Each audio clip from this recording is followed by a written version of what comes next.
On April 5, there were thousands of protests nationwide. Millions of Americans who are fed up with the dangerous and careless Trump administration flooded the streets in protest of the unconstitutional and extreme actions of this president. I wanted to see what all the fuss was about, so I headed to Lansing, Michigan, where a large protest was planned at the Capitol.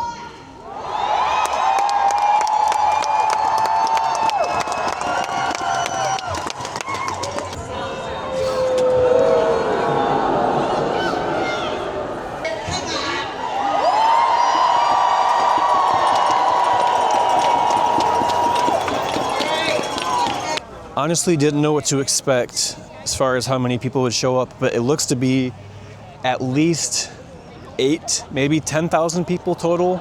I also expected there to be some sort of opposition protest, and so far we haven't seen, have we seen anyone? Nobody is counter-protesting yet as of now.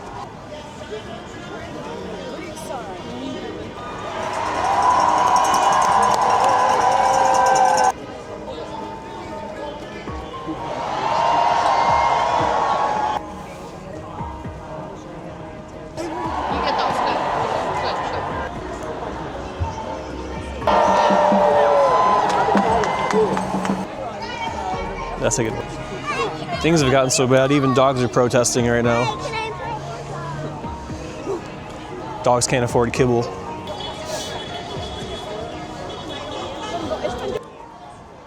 Before today, I learned that several groups were pushing back against these protests.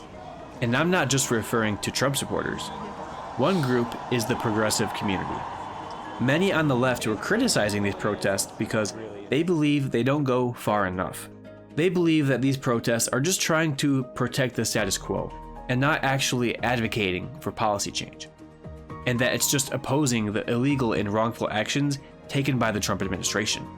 In my last video, I explained why I believe that progressives should still come to these protests, and they should be joining hands with moderates, liberals, and the anti-Trump conservatives to oppose the Trump administration together, even though many of those people are not advocating for left-wing policies.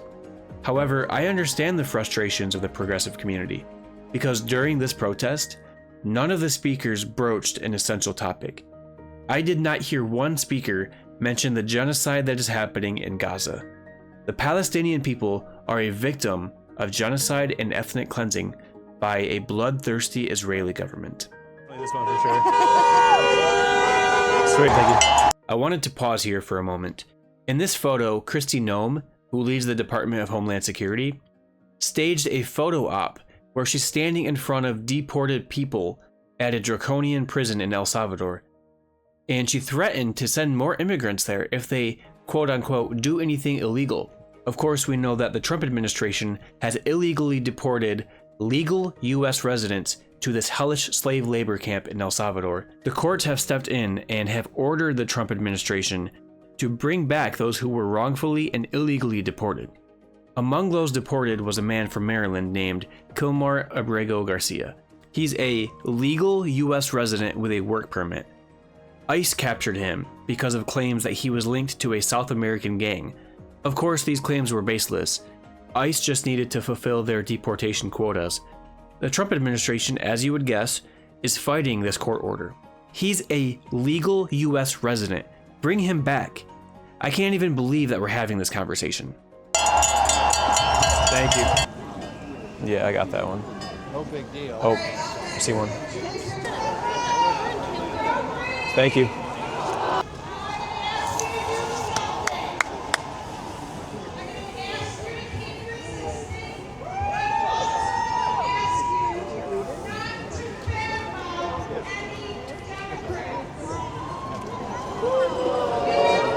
No.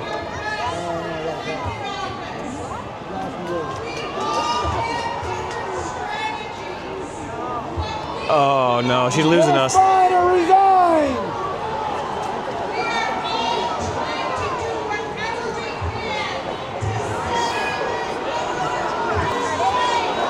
Nah.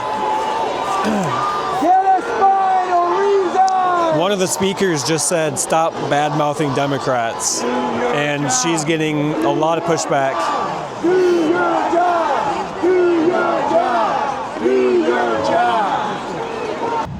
So one of the speakers just told the entire crowd to stop bad-mouthing Democrats because she said that they are doing everything they can to oppose Trump. Now, it seemed like about half, if not 3/4 of the crowd booed her for saying that. They were not happy with her asking to not badmouth Democrats. And then there was a chant that basically said, do your job, do your job. So that's actually a very surprising moment because I thought there's a lot of people here. I thought that most people were going to be more moderate, centrist, like the liberal partisan types who were Democrat no matter what. Awesome, thank you. Okay, thank you. Kamala should have been a no-brainer. Yeah. She was so qualified. Yeah. Mine was a little bit darker than that. I wanted to pause here for a second. A large chunk of the protesters were older folks whose safety net supports such as Medicare, Social Security, and price of medication are being severely threatened by the Trump administration. I saw at least 100 elderly people who were protesting while getting around on a walker or in a wheelchair. It's incredible to see those type of people in the middle of a huge crowd, letting their voices be heard. My initial reaction after attending this protest was that it was very peaceful. And it was a little bit bigger than we expected. At least 5,000 people were there. Another thing I noticed was we were here for at least 2.5 hours, and I saw maybe 3 black people in total. And in my previous video, I talked about how the black community rallied together and basically said that they weren't coming to this protest. They said that this wasn't their fight to fight. It was mostly white, middle-aged, older people. Another observation that we made was there were quite a few progressive groups here and left-wing groups that were protesting alongside everyone else that attended. The reason this was pretty surprising to me was because many progressive commentators and those on the left were pushing back against these protests. They were saying that these protests protect the status quo and that these protests, they just don't go far enough and that they're kind of useless.